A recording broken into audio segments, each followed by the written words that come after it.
razor-tongued aunties who sat morosely at dinner parties, puffing mutinously on their 10th silk-cut in cynical silence, both prisoners and patrons of our shared patriarchal penitentiary. Sheila, too, had that look of resigned depression buttressed by designer perfume. My early exposure to American musical theatre, in the name of the Fiddler, the Phantom, and the Whiz, Amen, was probably a result of my parents' relative age, rather than any deliberate curation, but I happily grew up on a diet of old Hollywood musicals and original cast recordings.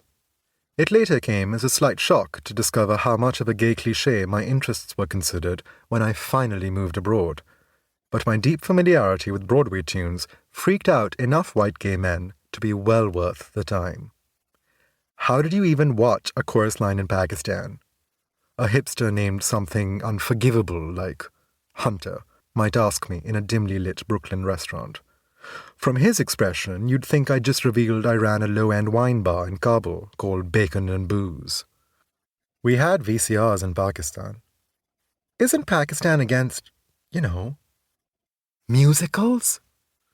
This he whispered with a worried sideways glance, as if an errant suicide bomber were mere moments away from jumping out from behind the retro jukebox with the words "Death to Liza" scrawled in Arabic across his angry forehead in blood and lipstick.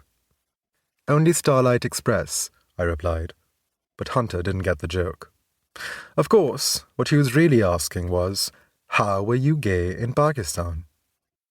But after 20 years in and out of New York City, I also recognized the more fundamental prejudices hiding behind his incredulity. When did you begin your journey to our deliverance? How did you see the light of our rainbow from inside one of those dark brown countries that hate freedoms? Where does a gay brown Pakistani-American man like you fit in here anyway? Are you with us or against us? No one likes to be reduced to a string of epithets to explain their infinite splendor, but to paraphrase Toni Morrison, everyone has to hyphenate in America, unless you're white.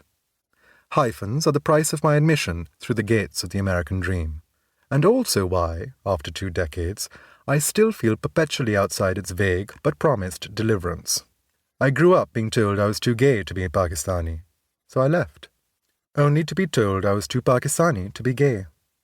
Eventually, I reconciled that no matter how many Broadway tunes I knew or pop culture references I recognized, a vital part of me would never be accepted, no matter where in the world I was.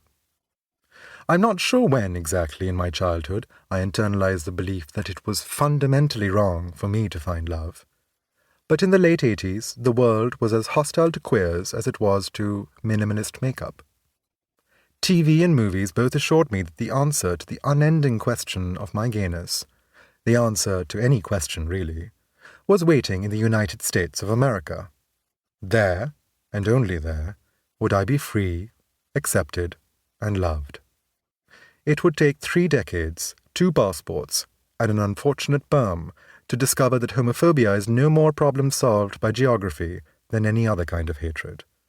And, in the meantime, I unwittingly carried the weight of other people's expectations wherever I went. Yes, Hunter, even into Brooklyn. It's taken my entire life to learn how to put that weight down.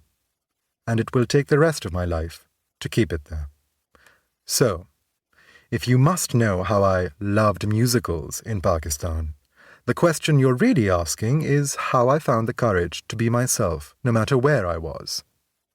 The short answer is exquisite tailoring. The long answer goes something like this. Chapter 1. Singular Sensation.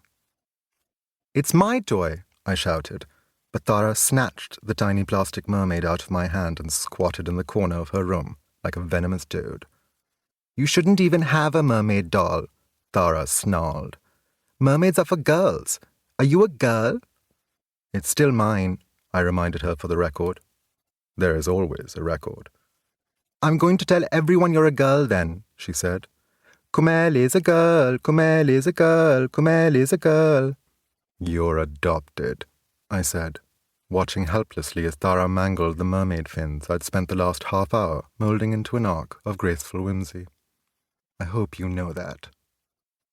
The surly spawn of family friends, Tara was my only playmate when we first